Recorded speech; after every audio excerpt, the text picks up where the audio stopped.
अस्सलामुअलैकुम। 180 seconds educational talk की जो प्रीवियस वीडियो थी वो 3 पीरियड लेसन के बारे में थी। कुछ दोस्तों ने ये सवाल किया कि क्या टीपीएल मेथड को उर्दू में भी अप्लाई किया जा सकता है।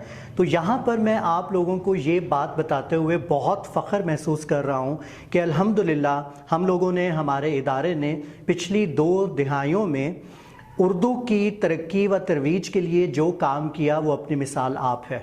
बिल्कुल टीपीएल मेथड हम उर्दू में भी बच्चों को ज़ख़ीरा अल्फाज सिखाने के लिए इस्तेमाल कर सकते हैं और आज की वीडियो में हम ये सीखेंगे कि टीपीएल मेथड को उर्दू में किस तरह से अप्लाई किया जाता है। तो दोस्तों, टीपीएल मेथड को उर्दू में कहा जाता है सै मरहला सबक। जैसा कि आपको मालूम है कि टीपीएल मेथड बच्चों को वोकैबुलरी सिखाने के काम आता है। तो उर्दू का कोई भी लफ्ज़, कोई भी वोकैबुलरी, कोई भी ज़ख़ीरा अल्फाज अगर आप बच्चों को सिखाना चाहते हैं फ़ोटो मेमोरी के ज़रिए, तो आप सै मरहला सबक का इस्तेमाल करेंगे। सै मरहला सबक जैसा कि नाम से ही ज़ाहिर है, इसमें 3 मुख्तलिफ असबाक हैं।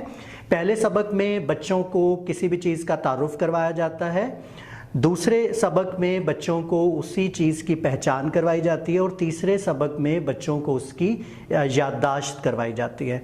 मिसाल के तौर पर अगर आप बच्चों को, ये छोटे बच्चों को सिखाना चाहें कि ये ग्लास है, तो आप सै मरहला सबक का इस्तेमाल कैसे करेंगे? आप बच्चों से कहेंगे ये ग्लास है, ये ग्लास है, ग्लास, ग्लास, ग्लास।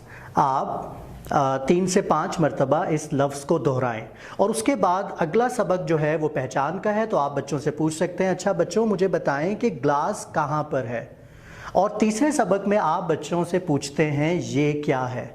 तो पहला सबक तारुफ़ के लिए है, दूसरा सबक पहचान के लिए और तीसरा सबक है याददाश्त के लिए। तो सै मरहला सबक बच्चों को उर्दू की कोई भी ज़ख़ीरा अल्फाज सिखाने के लिए और इसके अलावा उर्दू के जुमला साजी के लिए सै मरहला सबक बहुत ही ज़्यादा सूदमंद, बहुत फ़ायदेमंद होता है। हम आने वाली वीडियोस में ये ज़िक्र करेंगे कि बच्चों को उर्दू के जुमले सिखाने के लिए सै मरहला सबक कितना बेहतरीन तरीका हो सकता है। तो इंशाअल्लाह हम नेक्स्ट वीडियोस में मुलाकात कर रहे हैं। अल्लाह हाफ़िज़।